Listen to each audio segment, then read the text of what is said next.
Bona tarda a tothom. Ja veieu que hem començat bé. Molt bé.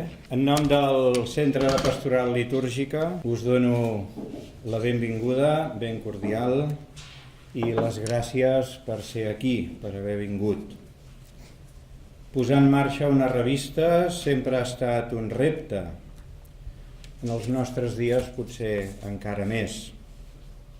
Però la gent que ha tirat endavant aquest projecte, Galilea.153, Litúrgia, Pastoral, Vida Cristiana, està ben convençuda que aquest repte val la pena, perquè volem que el Centre de Pastoral Litúrgica evolucioni, perquè volem contribuir a que el conjunt de la comunitat cristiana i cada una de les persones que la conformen, batejats i batejades, assaboreixin la litúrgia descobrint-la com quelcom que és part de la seva vida, com els altres aspectes de la quotidianitat. Maria Àngels, tens la paraula. Moltes gràcies, Josep Maria. I molt bona tarda a tothom.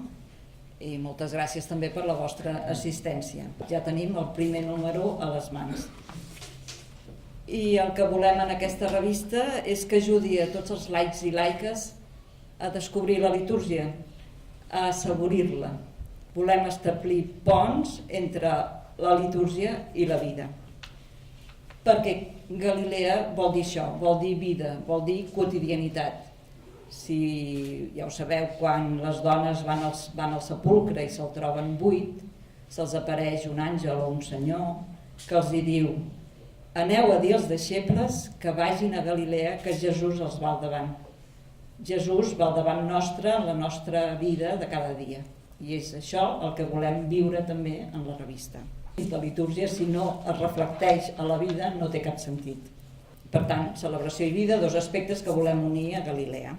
Una revista que acaba de néixer, dirigida específicament als laics i laiques. Ara volem que, no només els equips de litúrgia, sinó que tots els laics i laiques de les nostres comunitats tinguin eines per descobrir la litúrgia.